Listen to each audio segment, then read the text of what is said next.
Welcome to True Crime and Tea, where here we spill a little bit more than just tea.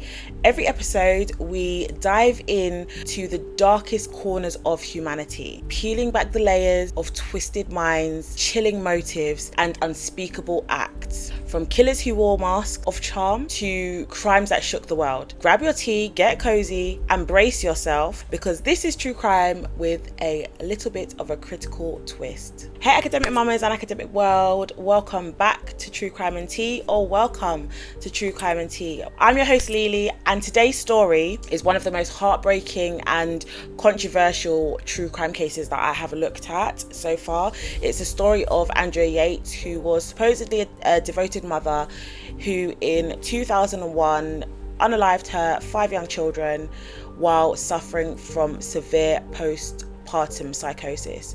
So let's get into it. Andrea Yates was born in 1964. She was raised a devout Roman Catholic. However, she stopped going to the church after her father lost his job.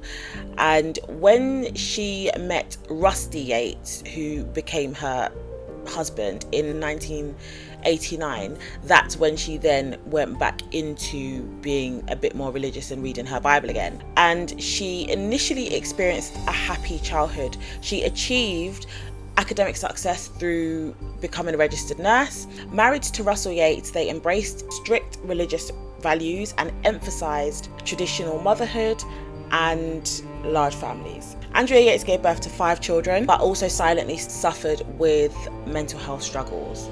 And this was further exacerbated by the pressures that motherhood and her husband's strict beliefs kind of imposed on her.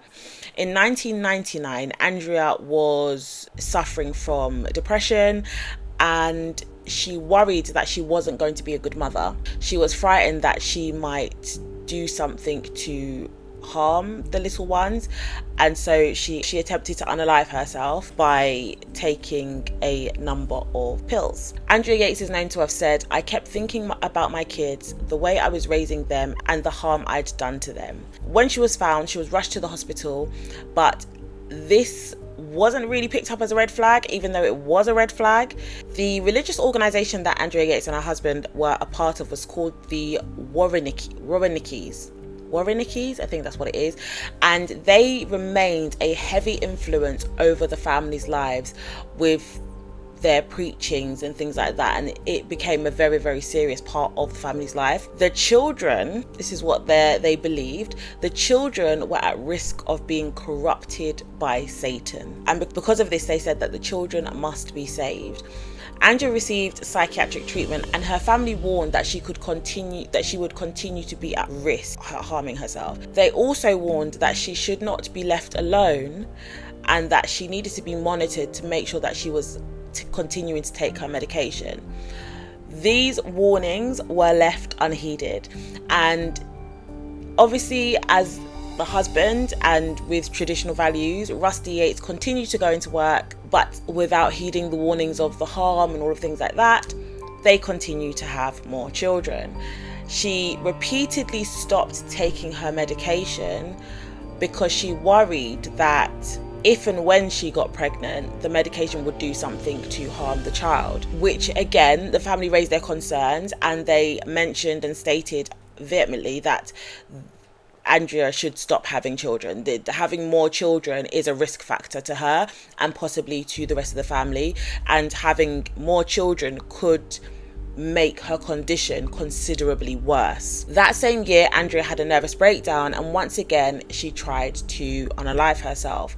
This time she held a to her throat and was only saved when Rusty managed to take it away from her. She again is known to have said, "I had a fear I would hurt somebody. I thought it better to end my own life and prevent it. There was a voice, then an image of the... I had a vision in my mind. Get a K, get a K. I had a vision of a person being poked and the after effects." This is what Andrea herself said.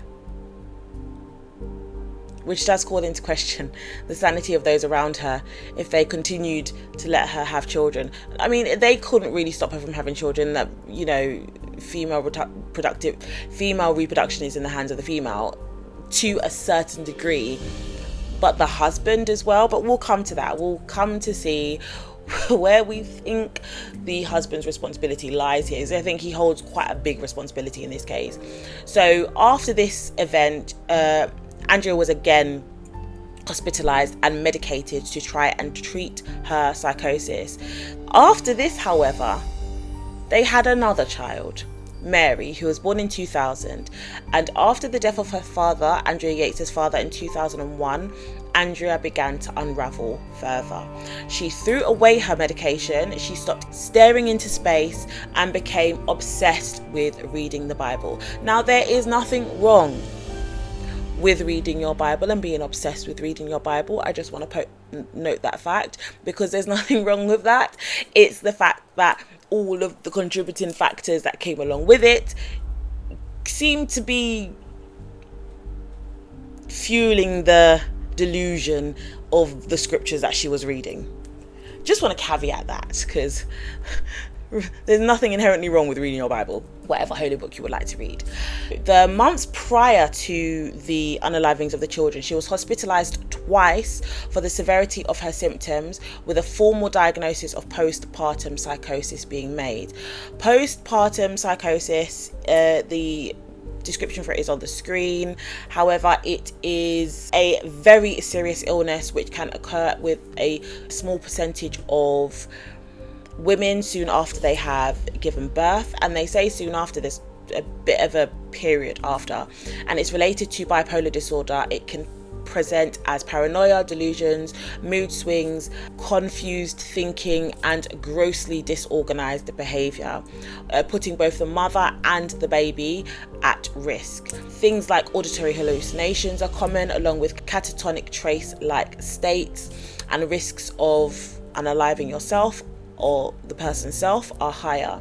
Studies have suggested that the homicidal behaviors within postpartum psychosis is rare, with about 30% of patients reporting delusions surrounding their children and only 9% having thoughts of actually causing harm to said child.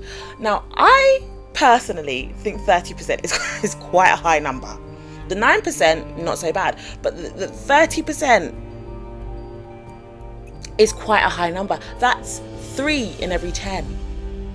For every 100 births, every 100 women that give birth, that's 30 of them have these thoughts, auditory hallucinations, or are in a catatonic trance-like state. I feel that's really high, but that's just me. The psychiatrist that assessed Andrea Yates in May of 2001 said the patient was near catatonic, sat in the chair and did not move at all, did not answer any questions, speech none, thought process could not be assessed, some evidence of the patient being affect appropriate but blunt, mood severely depressed. So it was clearly identified that she was going through a severe depression, as well as being a mother of 5, a wife in this religious organization that was extraordinarily strict. But amongst all this, as he did, Rusty continued to go to work each day, and knowing that his wife was struggling, he did actually try and take some action, kind of, where he had an arrangement with his mother, who would come over when he was at work to stay with Andrea to give her some additional support with the children while he was at work. On the morning of the 20th of June 2001, Rusty left for work as usual, and in the hour period before the arrival of his mother, Andrea was unfortunately able to unalive her children by drowning them. This tragic act ended up unaliving her 5 children: Noah, John, Paul, Luke, and Mary. Mary was just a baby, still a baby at the time. They was all quite young. And she did this in the family's bathtub, believing that she was saving them from eternal damnation. You see how that links back to the craziness of the delusions of the scripture she might have read. Not that that's what the scriptures have said, but because she's going through a delusional state, probably those two things, she's trying to connect the dots. There's that, and then the organization that she was a part of said that they were going to be corrupted by Satan. But you know, this is just speculation. It's alleged, as it would be said. Now, Andrea herself called the services. She called 911, and this is the known conversation. What's your name? Andrea Yates. What's the problem? I just need him to come. Is your husband there? No. Well, what's the problem? I need him to come. I need to know why we're coming, ma'am. Is he there standing next to you? No. She? Pardon me? Are you having a disturbance?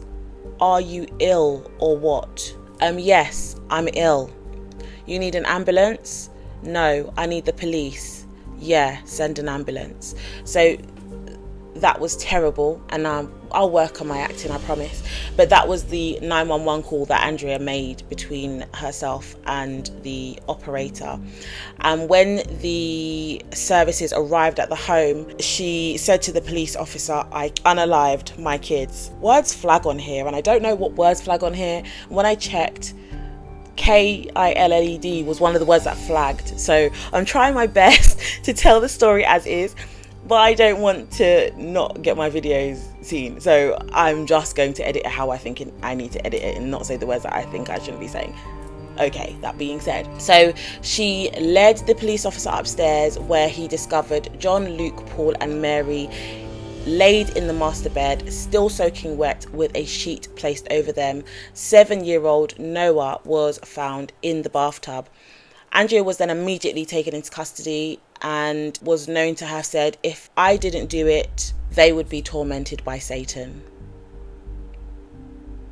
In interviews with the forensic psychiatrist who was actually working for the prosecution, Dr. Park Dietz, Andrea explained why she had not told her doctors before of her fears about the children. And what she said was, I just believe that if you tell somebody something bad, then it would happen. She then told him, it's like, Satan, he can hear us, what we say, and I was afraid to share it with people because it will happen. He hears it and makes it happen. There was the thoughts about the TVs and the cameras in the house, and afraid Satan would ruin my children through himself, and maybe even that I had some Satan in me.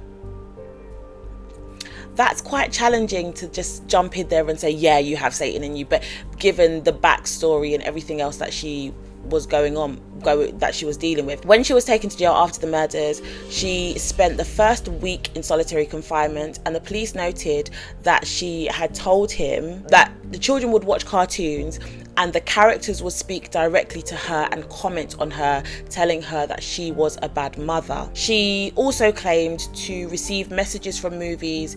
In Oh Brother, Where Art Thou, a satanic character told her, you've eluded me long enough. She says this let her know that she was marked by Satan and evil. So essentially, she's saying that the TV characters were telling her, yeah, you are evil and you are Satan, or you've been marked by Satan. And the thoughts that she was having about harming her children kind of made sense because the characters in the TV were talking to her.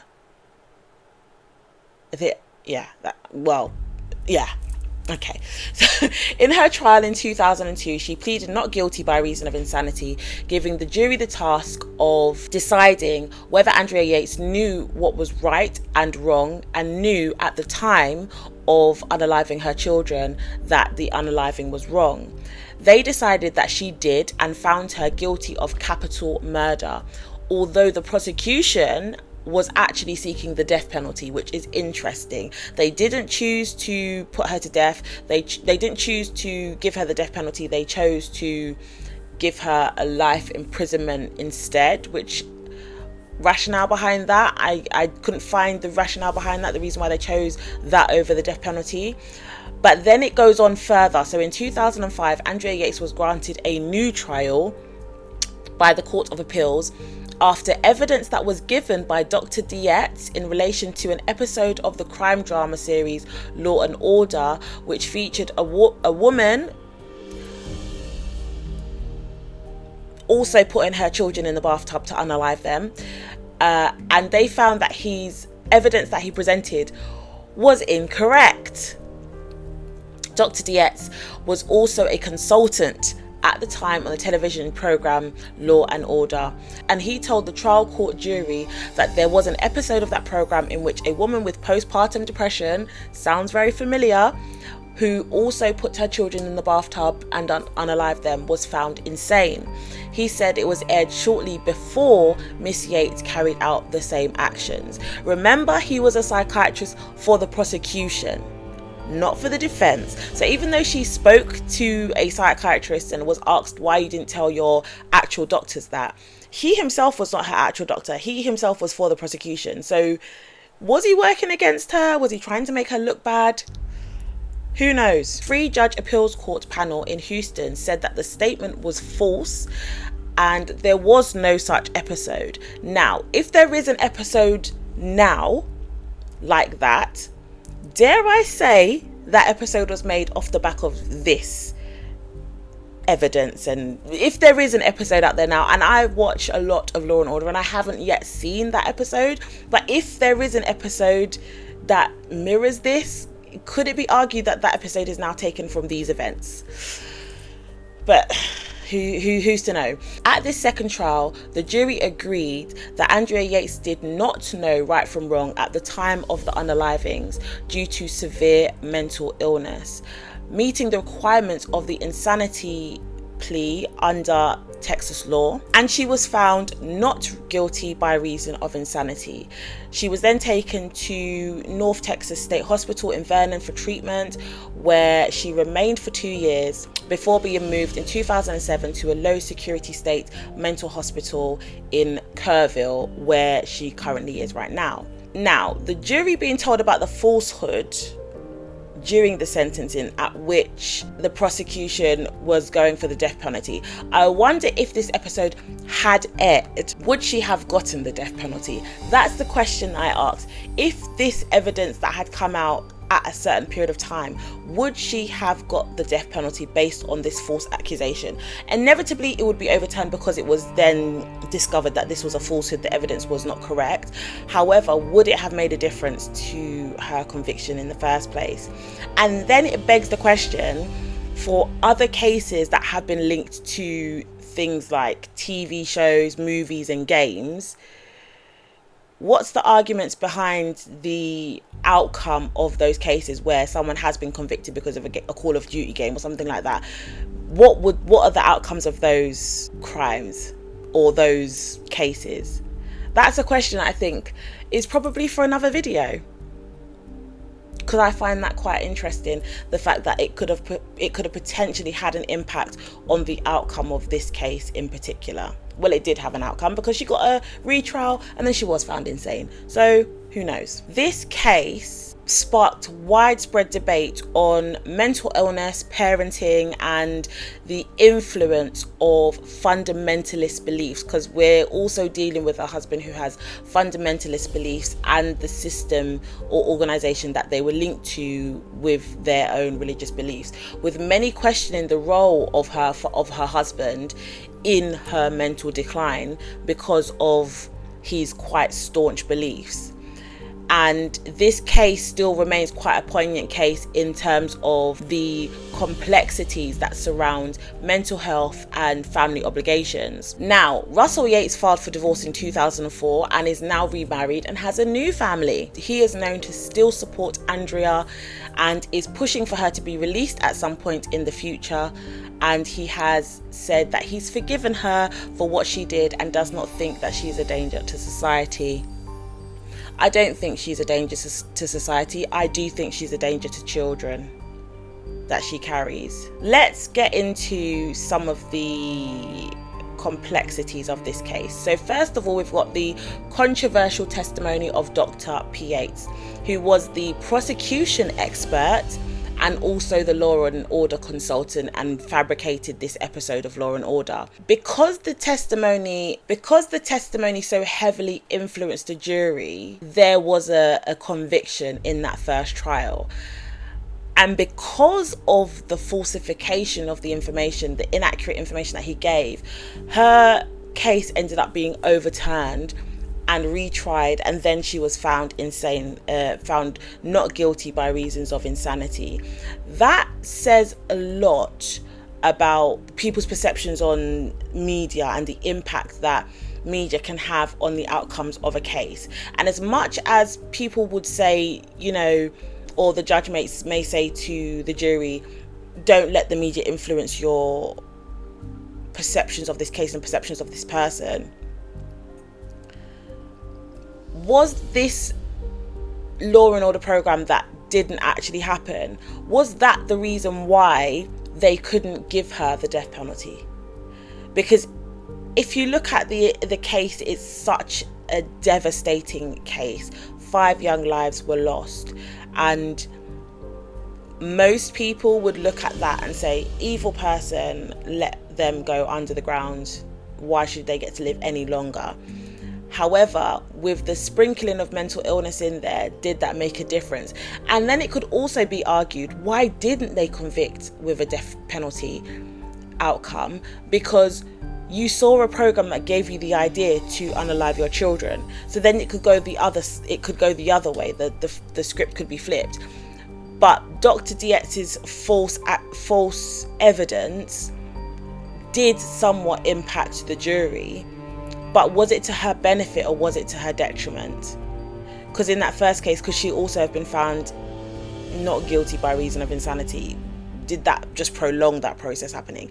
Big questions there. When you consider this case and the topics that are covered here, there are so many different articles that have actually been written about Andrea Yates already that cover, the mental illness impact on the outcomes. If she was treated effectively, would there have been such a devastating outcome at the end?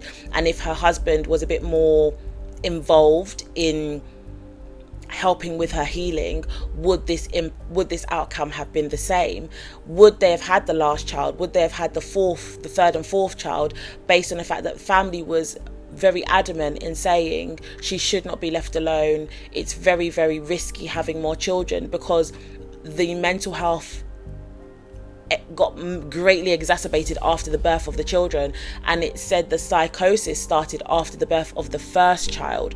So they then went on to have 4 more. And yes, the odds may be really, really small for you to have postpartum psychosis after every single child, but the fact that she didn't take her medication, the fact that she was already severely depressed, was that not enough for the husband to then say, do you know what, I do want a big family, however, your mental health is a bit more important? But this also happened at a time where the support behind mental health wasn't really there. It was in the early 2000s. There wasn't really that much backing when it came to mental health in general and maternal mental health. And is maternal mental health still very unstudied? Yes. So imagine what it would have been like back in 1995 to 2001. The impact of not fully understanding mental health and not fully understanding Andrea's mental health, did that impact the outcome? And could her husband have been a bit more involved in helping support her with her mental health struggles? Her background as a nurse, and then her becoming a mother, and then being overworked, and then being unwell, mentally unwell. And that doesn't excuse any of what she's done, by the way. That statement does not excuse any of what she's done. She's still the person that she is. However, it gives us room for consideration as to why mental health issues are still so stigmatized and still so underfunded. Why is it something that gets pushed to the side when cases like this have happened? And this is not the only case we are going to cover when it comes to maternal mental health. A lot of the cases that that you look at, there's some form of mental health behind the filicide, which is what has happened here, the unaliving of one's own child. There's some form of mental health behind it, and there was some psychiatric intervention. And no, she wasn't very open and honest with her psychiatrist, which came out when Dr. Yates kind of assessed her. But did there need to be more done? Did there need to be a bit more of an intervention when it came from the mental health professionals? And then consideration into the role that the extreme religious ideologies had on the family when it came to gender roles and having large families, the impact of that on this family dynamic. Did she feel obliged? And I'm sure I read when I was doing this research that she did feel obliged to continue to have children. And yes, it was a different time, and you know, sometimes you just have to go with what you're being asked to do. The husband's asking her to have more children, and therefore she's having more children. However, what role did this extremist religious belief have on her when it came to her mental health and her ability to take care of her children? Finally, it also helps us, this is a good case that helps us look at how we as mothers and how we as a community of people can better support others that are going through mental health struggles, or who are just feeling a bit overwhelmed and may not say it out loud, but we know what it is like as mothers, and just as academics, as students, as, you know, people within our community.